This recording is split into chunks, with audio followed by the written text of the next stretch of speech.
ये वाला मल है दोस्तों, और इसको हम कट्टों में भर भर के वहाँ पे लेके जा रहे हैं और उन नालियों में फैला रहे हैं। नमस्ते दोस्तों, कैसे हो आप सब। खीरे तो खाना सबको पसंद है, लेकिन उसे लगाया कैसे जाता है वो मैं अब दिखाने वाला हूँ। हम खीरे के लिए खेत तैयार कर रहे हैं, उसमें मल डाल रहे हैं, घूरा बोलते हैं अपने इंडिया में, और मल।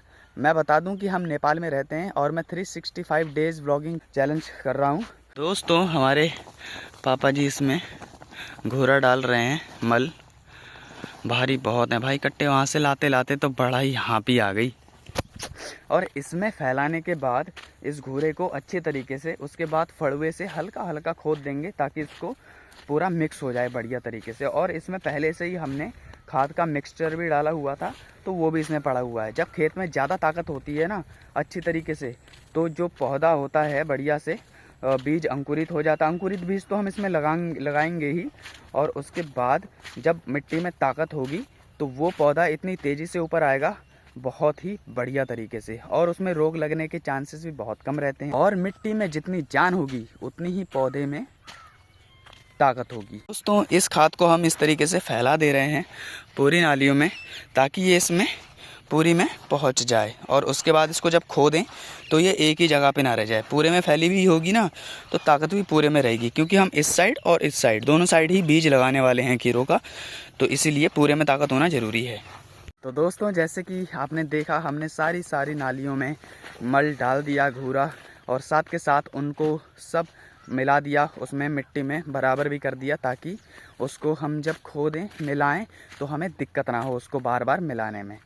तो ये तो हो गया यहाँ का काम, और अभी आगे इसको खोदना बाकी रह गया है। फिर टमाटर भी हमारे बाकी हैं, और टमाटर में भी बहुत सारा काम है। तो दोस्तों जैसे कि मैंने आपको बताया था, हमें ये मल डालने के बाद इसको खोदना है। तो किस तरीके से खोदा है, तो ये देखो दोस्तों, इस तरीके से हम मिट्टी महीन भी करते जा रहे हैं और खोदते भी जा रहे हैं। एक साइड हो, एक साइड ये, ऐसे। अभी जैसे ही हमने खोद दिया है, और उसके बाद इसको प्लेन कर देंगे इसी फड़ुए से, और उसके बाद साइड साइड में, दोनों साइड में खीरे के बीजों को लगा देंगे। 2-3 दिन बाद जब अंकुरित होके ऊपर निकल आएगा, तब इसमें पानी लगा दिया जाएगा 3-4 दिन बाद लगभग। अभी मिट्टी में नमी हल्की हल्की बनी हुई है, तो कोई दिक्कत नहीं है, अभी ऐसे ही लगा दिया जाएगा।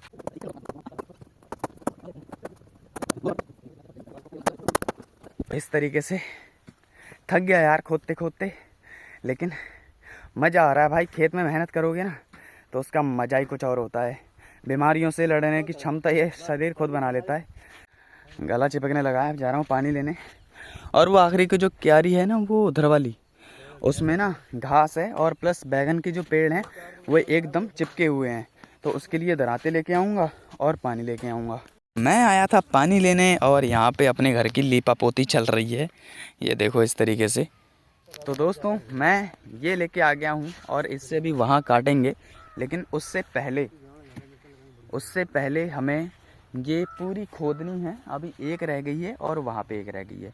कहने का मतलब है 2 हो गई हैं, और दूसरे 2 में स्टार्टिंग कर दी है, और एक लाइन और है। टोटल है 5 लाइन हमारे पास।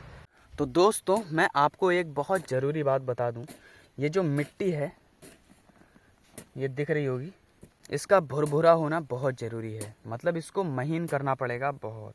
तो इसके लिए हमें इसको एक बार और खोदना पड़ेगा, वो हम कल सुबह खोदेंगे। अगर इसको महीन ना करेंगे तो बीज जो है वो बढ़िया तरीके से नहीं आएगा। और इसको अगर हमने महीन कर लिया तो खीरे का जो बीज होता है वो बहुत ही नाजुक होता है, उसके अंकुर जो होते हैं वो बहुत ही नाजुक होते हैं।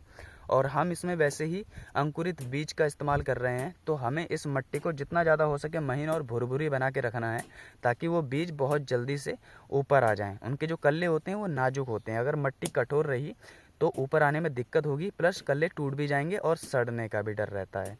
और इनको टाइम के अनुसार ऊपर आना भी ज़रूरी है, अगर टाइम से ऊपर नहीं आए तो वो अंदर ही अंदर सड़ जाएंगे। इसीलिए इस मिट्टी का महीन होना बहुत ज़रूरी है। तो गुड मॉर्निंग दोस्तों, जैसे कि मैंने आपको बताया था कि कल सुबह हमें दूसरा काम है, तो वो सुबह आज आ गई है। हमें कल ये एक साइड का पूरा एक तरफा खोद के और उसको मिला दिया था घूरे को, तो आज दूसरा दिन है, आज इसको दोबारा खोदने की बारी है, और काम अपना चल रहा है आज का। ये देखो, कल हमने ऐसे खोद दिया था और आज दोबारा से इसमें हो रहा है। कल हमने इसको करने के बाद टमाटर बांधे थे और टमाटर बांधने के बाद टमाटर भी पूरे नहीं बांध पाए, आधे ही बांध पाए थे। इसको करने के बाद फिर इसमें खीरे लगाने हैं, क्योंकि ये काम मैंने आपसे बोला था ज़्यादा ज़रूरी है। खीरे के बीज को लगाना पहले ज़्यादा ज़रूरी है, उसके बाद टमाटर का काम।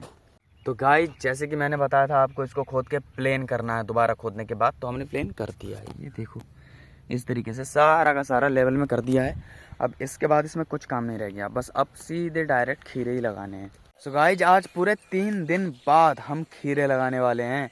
3 दिन पहले हमने इसमें मल मिला के खोदा था और उसके बाद छोड़ दिया था खेती। ये देखो ऐसे ही।